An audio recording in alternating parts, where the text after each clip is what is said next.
মা বসো। হ্যাঁ, ও এখন গোপাল দেখবে তো।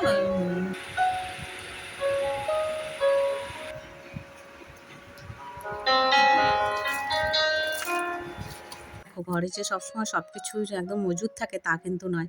মাঝে মাঝে এটা সেটা বাড়ন্ত থাকে। আজকে যেমন আমার বাড়িতে একদম বাড়ন্ত আর কি।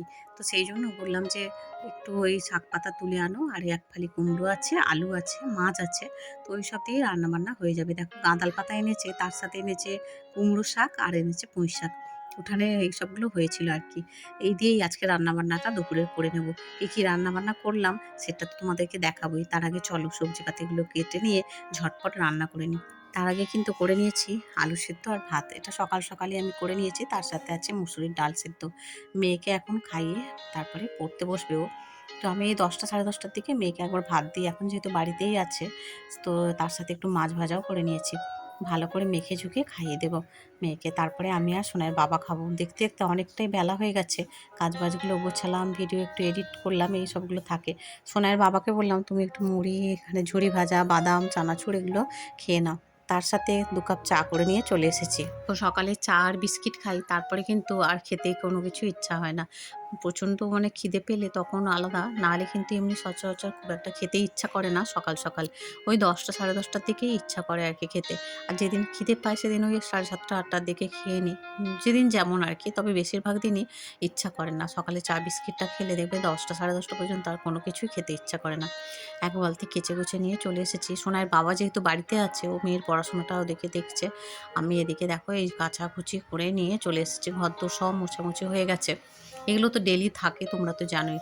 আর ঘর সংসারের কাজ তো আর শেষ হয় না। তো স্নান করে নিলাম, স্নান সেরে আর এখন জামা কাপড় পরে যেগুলো শুকনো ছিল সেগুলো তুলে নিয়ে চলে এসেছি। ভিজেগুলো তো মিললাম। জামা কাপড় সব ফোল্ড করে রেখেছি, ওগুলো জায়গা মতো তুলে দেবো। মেয়েকে একটু ম্যাগি করে দিলাম, মেয়ে এখন খাবে। তারপরে আমি রান্না বান্না টুকটাক একটু বাকি আছে, ওগুলো কমপ্লিট করে তারপরে ওকে স্নান করিয়ে ভাত দেবো আর কি।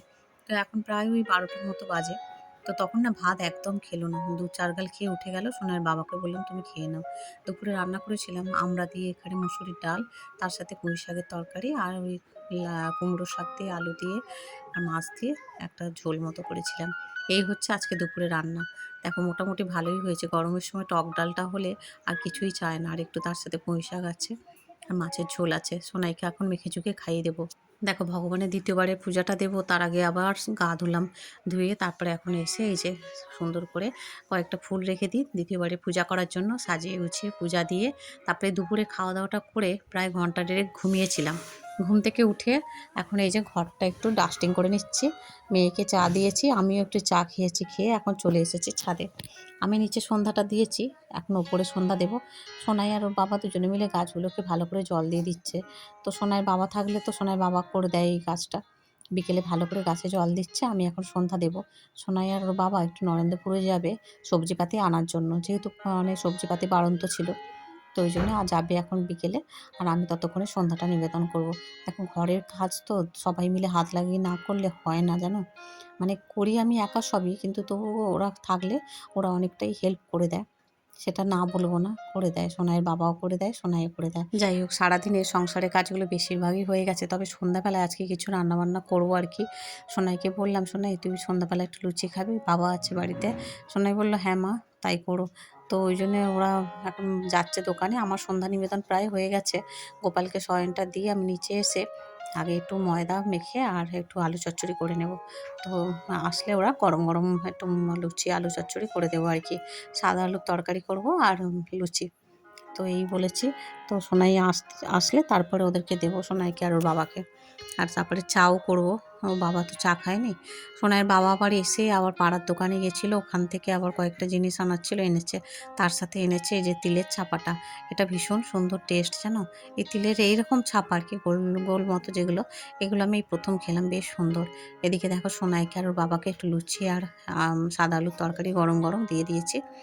ওরা এখন বসে খাক, আমি ওদিকে কয়েকটা বাকি আছে ভাজার, ওই কটা ভাজবো। আর তার সাথে রাত্রেরও রান্নাবান্নাগুলো আজকে তাড়াতাড়ি চাপিয়ে দেবো। সোনাই পড়বে বাবার কাছে, আর রাতে রান্নাবান্নাগুলো জোগাড় করবো। এখানে দেখো আলু কেটে নিয়েছি, একটু আলুর দম করব।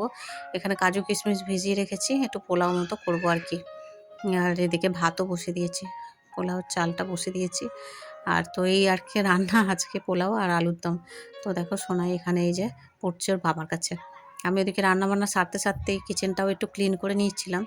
কারণ ওই যে যখন রান্নাঘরে কাজ করি তখনই রান্নাঘরের সব মোছামুছি, গোছানোগুলো করে নিলে না পরে আর তোমাকে বেশি হাত লাগাতে হয় না। যাই হোক এখন এই যে প্রায় ৮টা ৮:৩০ বাজে, আমার ওদিকে আলুটা ভাজতেও বসিয়ে দিয়েছি।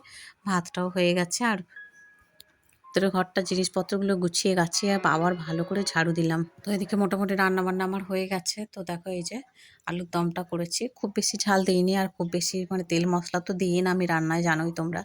তো এখানে মেয়েকে আর ওর বাবাকে দিয়ে দিয়েছি। তারপরে আমিও খেয়ে নিয়েছিলাম। খাওয়া দাওয়ার পর এখন রাতের বাসন-কোসনগুলো মেজে ধুয়ে পরিষ্কার করে নিচ্ছি। কিচেনটা পুরো ক্লিন করব। সব বাসনপত্র মেজে ধুয়ে গুছিয়ে গাছিয়ে রাখলে পরের দিন একটু সুবিধা হয়। পরে গা হাত ধুয়ে তারপরে শুয়ে পড়েছিলাম। আজকের মিনি ব্লগটা এই পর্যন্তই রাখলাম। দেখা হবে পরের ব্লগে।